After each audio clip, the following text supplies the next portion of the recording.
my responsibility this afternoon is to make sure that none of our speakers exceed their time. And without any further delay, I request Dr. Mukhopadhyay to make his presentation.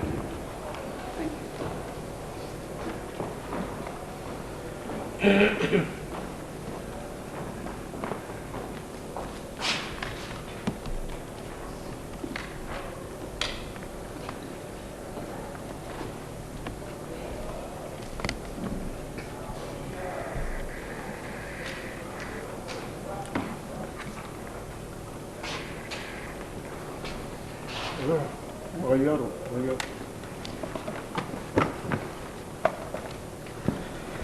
Good afternoon, ladies and gentlemen.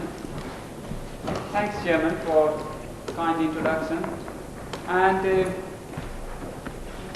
my topic here today is the biosorption of metal ions from industrial effluent by natural fiber. I rather should say this at the beginning, that this is a research which is at a very early stage. We started the research about a year and a half ago. My researcher was very keen to submit it as a paper, although I told him that it wasn't ready. We better should wait until we get some more tangible results. But he ignored my advice and submitted it to the committee, and committee accepted it, and that's the reason I'm here to give that presentation. So there may be certain things which you will find not conclusive, so you have to be gentle with me in that sense. Now the purpose of this topic is to get an insight into the biosorption of metal ions in terms of the heavy metals. Because the heavy metals, as I have mentioned here, can you all the heavy metals, as I mentioned here in my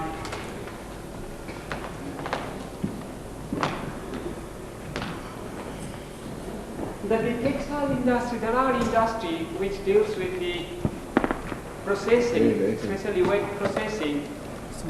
There the waste products, or in some cases we call the byproducts, they come out from the industry which is released in the environment. And they contain sometimes hazardous materials, and one of them is the kind of heavy metals like lead. Please, like speak in the phone, because translation wants to speak in the microphone. Microphone, okay. Okay.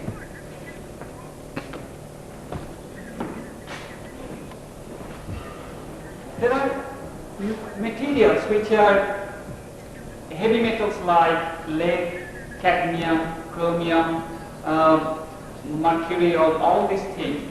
And those are, although in negligible quantity, but sometimes they are not separated from the effluent and they're released. And some of those industry who are creating this problem, such as textile industry, dyeing and finishing areas, paper industry, chemical and materials industry, they produce effluent which are often released in the environment without appropriate treatment. Now, some of these treatments, sort of separating those hazardous materials, can be pretty expensive. And very often, effluents, they contain heavy metal ions, as I said to you before. And these metal ions are particularly separated because they not only create the hazards for the environment, not hazards for the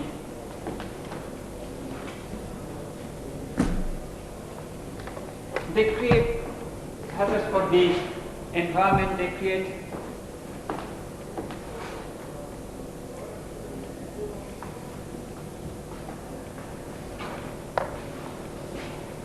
hazards for the mankind, and some of the natural fibers can be successfully used to separate those sort of heavy metals and some of these products which are hazardous.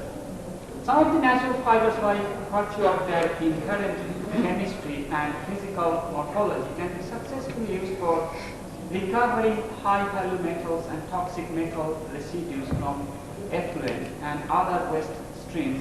The reason I got interested into this area because In the UK and in the various European countries, the legislation has become very, very tightly controlled for the chemical industry. And if you release such sort of hazardous materials, you'll be quite heavily fined. And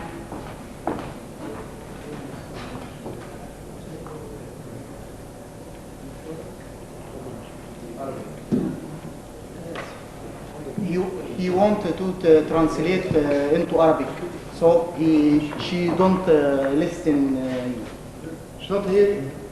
Upstairs. Please speak in the mic.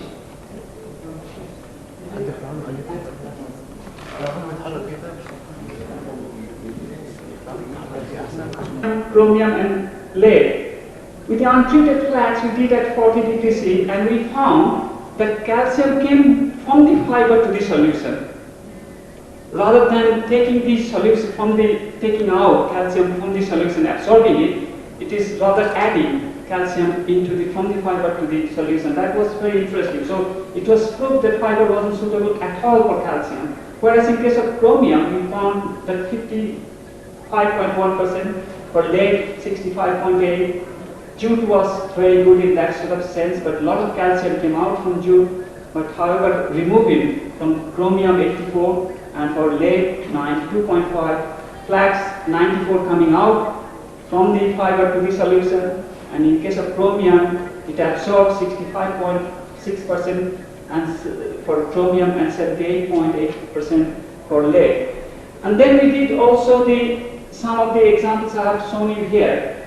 But although in these two tables, with the modest amount of data presented, you are seeing that the flax is not necessarily that good. But if you look at our overall experimental results profile, you will find that flax has got quite a unique sort of ability to take. Or if you go for the different types of temperature, different types of the time duration of DP, and you will find the flax is behaving like a very balanced material and also maintaining, because of the flax resistance to acid, alkalis and all sorts of environment, it was maintaining also the profile of the fiber structure very, very well.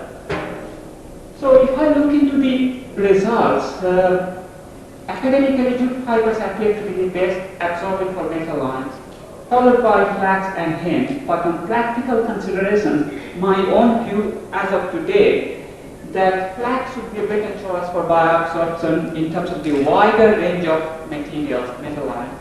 Secondly, although the percentage removal of the metal ion was found to depend on fiber type, use, atomic weight of the metals, temperature of the solution or slurry we call, initial concentration and treatment process. However, on the whole, we found so far high temperature treatment always give better sorption. So if the temperature of the slurry goes higher, you always have a tendency to absorb more metal ions from the solution.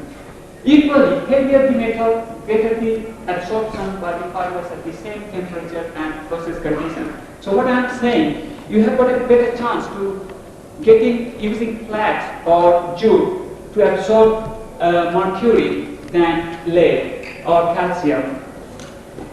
On more specific considerations in terms of the observing the various types of features, you find that some of the things I have noticed that jute and hemp, both untreated, are capable of absorbing lead up to 95% at different conditions of experiment. So if your slurry has got a lot of lead, it is better to use untreated jute or hemp because you can almost get rid of 95% of the material. Flax offers a high level of absorption, 75% or more for lead and chromium at different conditions of materials and experiment. Removal of calcium involving a bast fiber appears to be a difficult task.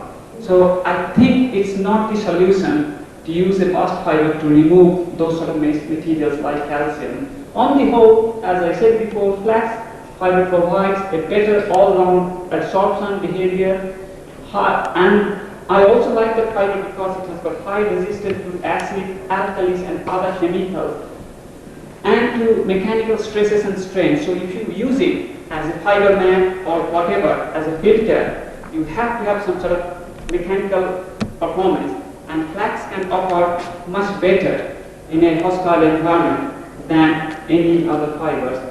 Finally, I'd like to say that this is very early stage, lots of things to be done.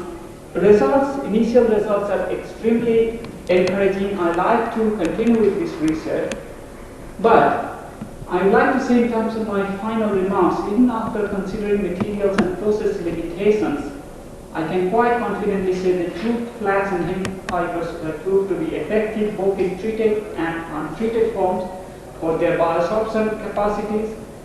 Detailed study is required to ascertain this process and mechanisms of biosorption of heavy metals by the bast fibers. Although at the initial stage I said that these options are two types, mechanical and chemical, but still it needs to be looked at more carefully before a mechanism is developed. And apart from high sorption value, biodegradability of these fibers is an added advantage for them to be used in biosorption of metals.